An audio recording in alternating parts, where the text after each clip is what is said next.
yang bersalah itu harus mengambil keputusan, mengikuti hati nuraninya untuk memperbaiki tindakannya, atau kemudian menutupi kesalahannya itu dengan berbagai macam alasan, dengan berbagai macam alibi, atau bahkan membungkam mereka yang tahu akan kebenarannya. Kehadiran Yesus itu akan senantiasa mengusik mereka yang tidak mampu berbuat benar. Kehadiran Yesus pasti akan senantiasa mengusik mereka yang tidak mampu berbelas kasih kepada sesamanya, mereka yang tidak mampu menghargai martabat kemanusiaan, mereka yang kejam. Maka mari kita mohon rahmat Tuhan, agar kita semakin menyadari kehadirannya, Dia yang senantiasa hadir dalam perjalanan hidup kita. Biarlah Ia mengantar kita pada pertobatan yang sejati. Biarlah Ia mengantar kita pada kelembutan. Biarlah Ia mengantar kita pada kerendahan hati, bukan sebaliknya, kemarahan, kekerasan, kekejaman, pembunuhan, tipu muslihat, dan lain sebagainya. Yesus menghendaki kita berbelas kasih. Kemurnian hati nurani hanya bisa diberikan oleh Allah, dan itu yang juga akan memberikan kedamaian dalam hidup kita.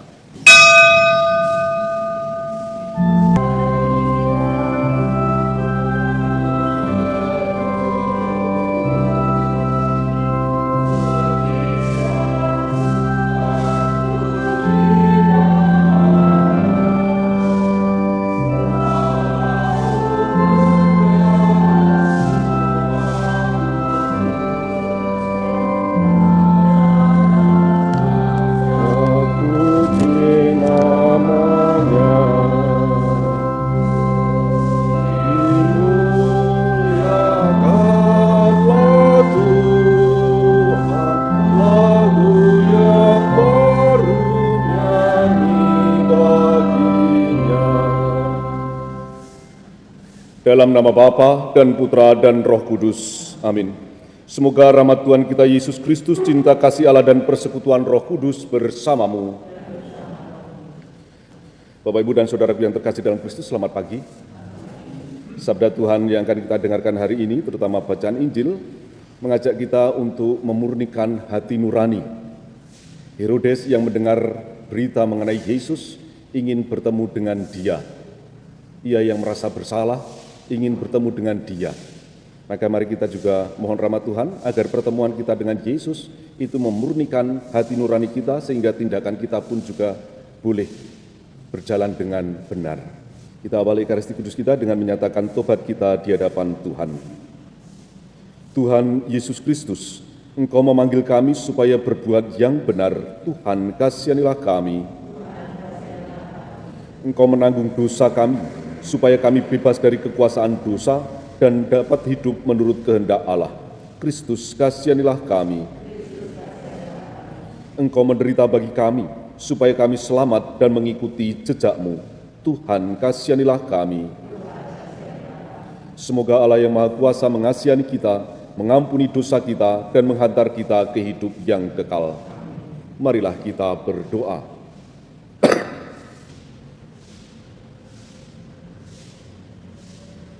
Allah Bapa pencipta segala sesuatu, Engkau memanggil dan mengutus kami untuk memelihara dan mengelola alam semesta ini. Mampukanlah kami untuk tekun dan setia melaksanakan pekerjaan kami sehari-hari. Dengan pengantaran Yesus Kristus, Putra-Mu, Tuhan kami, yang bersama dengan Dikau dalam persatuan Roh Kudus, hidup dan berkuasa Allah sepanjang segala masa. Pembacaan dari Nubuat Hagai.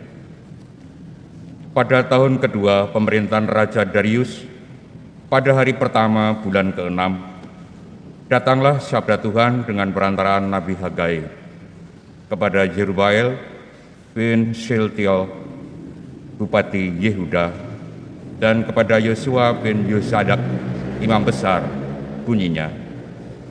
Beginilah sabda Tuhan semesta alam. Bangsa ini berkata, sekarang belum tiba waktunya untuk membangun kembali rumah Tuhan. Maka datanglah sabda Tuhan dengan perantaraan Nabi Hagai, bunyinya.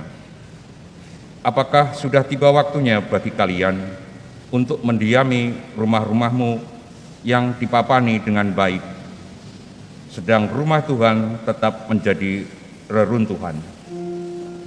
Oleh sebab itu, beginilah sabda Tuhan semesta alam.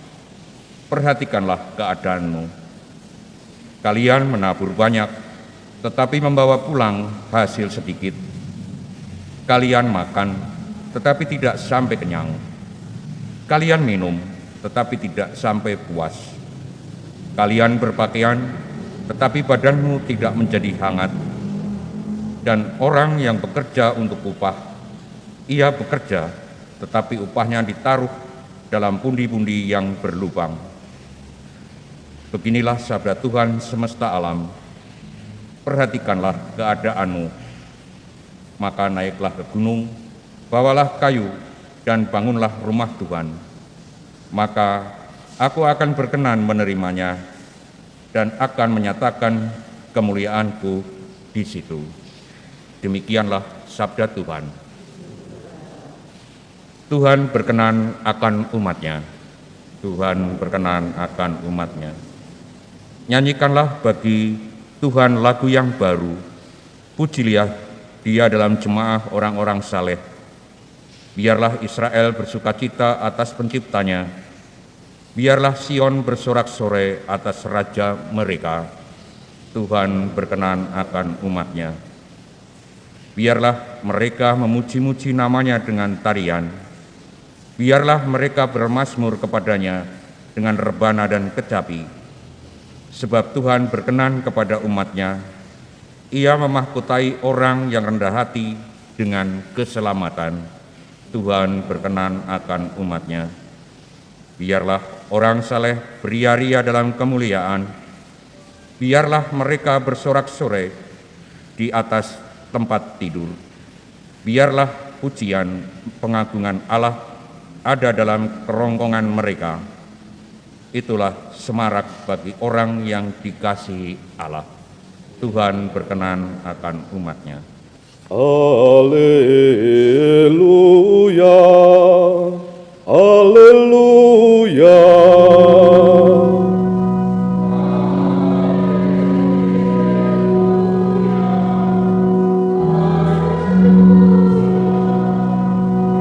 Akulah jalan, kebenaran, dan hidup. Hanya melalui aku orang sampai kepada Bapa. Haleluya, haleluya. Tuhan bersamamu. Inilah Injil suci menurut Lukas. Dimuliakanlah Tuhan. Ketika Herodes, raja wilayah Galilea, mendengar segala sesuatu yang terjadi, ia merasa cemas, sebab ada orang yang mengatakan bahwa Yohanes telah bangkit dari antara orang mati. Ada lagi yang mengatakan bahwa Elia telah muncul kembali, dan ada pula yang mengatakan bahwa seorang dari nabi-nabi zaman dahulu telah bangkit. Tetapi Herodes berkata, Yohanes telah kupenggal kepalanya. Siapakah gerangan dia ini yang kabarnya melakukan hal-hal besar itu? Lalu ia berusaha untuk dapat bertemu dengan Yesus. Demikianlah sabda Tuhan. Terpujilah. Bapak, Ibu, dan saudaraku yang terkasih, saya kira kita pernah merasakan yang namanya bersalah. Kita melakukan tindakan dan kita tahu itu salah, dan kemudian kita menyadari itu. Apa yang kemudian kita lakukan ketika kita bersalah? Hal yang sama juga dialami oleh Herodes. Setelah ia memenggal Yohanes, ada rasa bersalah dalam dirinya. Ia mengakui bahwa tindakannya itu salah. Ia mengakui bahwa Yohanes itu benar, ia orang besar. Tapi karena kedudukannya sebagai seorang raja, maka ia tidak mampu mengatasi itu. Ia tidak mampu kemudian boleh dikatakan memperbaiki kesalahannya itu. Kehadiran Yesus yang walaupun hanya sayup-sayup ia dengar dari orang-orang yang pernah bertemu dengan Yesus, mengusik hatinya. Berita mengenai Yesus membuat ia menjadi ingin, sebetulnya ada keinginan untuk bertemu dengan dia, entah untuk memperbaiki kesalahannya atau entah apapun juga. Namun kita tahu apa yang terjadi setelah itu. Ketika berjumpa dengan Yesus, Yesus pun juga tidak memenuhi apa yang menjadi dambaannya. Ternyata Herodes hanya ingin melihat kebesaran, melihat mukjizat yang dilakukan oleh Yesus. Padahal segala tindakan Yesus itu diarahkan agar orang yang mendengarkan dia bertobat. Ada saat di mana mereka yang bersalah itu harus mengambil keputusan, mengikuti hati nuraninya untuk memperbaiki tindakannya, atau kemudian menutupi kesalahannya itu dengan berbagai macam alasan, dengan berbagai macam alibi, atau bahkan membungkam mereka yang tahu akan kebenarannya. Kehadiran Yesus itu akan senantiasa mengusik mereka yang tidak mampu berbuat benar. Kehadiran Yesus pasti akan senantiasa mengusik mereka yang tidak mampu berbelas kasih kepada sesamanya, mereka yang tidak mampu menghargai martabat kemanusiaan, mereka yang kejam.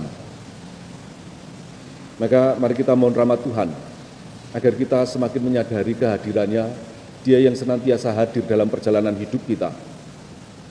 Biarlah Ia mengantar kita pada pertobatan yang sejati. Biarlah Ia mengantar kita pada kelembutan. Biarlah Ia mengantar kita pada kerendahan hati, bukan sebaliknya, kemarahan, kekerasan, kekejaman, pembunuhan, tipu muslihat, dan lain sebagainya. Yesus menghendaki kita berbelas kasih. Kemurnian hati nurani hanya bisa diberikan oleh Allah, dan itu yang juga akan memberikan kedamaian dalam hidup kita. Tuhan Yesus memberkati. Agunglah misteri iman kita, penyelamat dunia, selamatkanlah kami, karena melalui salib dan kebangkitan-Mu, Engkau telah membebaskan kami. Perhatikanlah keadaanmu, maka naiklah ke gunung, bawalah kayu dan bangunlah rumah bagiku. Marilah kita berdoa.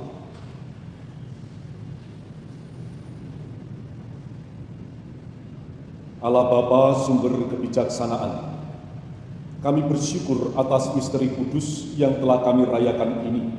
Semoga sabda-Mu semakin mengobarkan kami untuk mewartakan dan memperjuangkan kebenaran dan keadilan, sambil terus berharap akan tegaknya kerajaan-Mu di dunia seperti di surga. Dengan pengantaran Kristus Tuhan kami, Tuhan bersama-Mu. Semoga hidup kita dan segala karya yang akan kita lakukan di sepanjang hari ini senantiasa dibimbing, dilindungi, dan diberkati oleh Allah yang Maha Kuasa, Bapa dan Putra dan Roh Kudus. Saudara-saudari, pergilah, perayaan Ekaristi sudah selesai.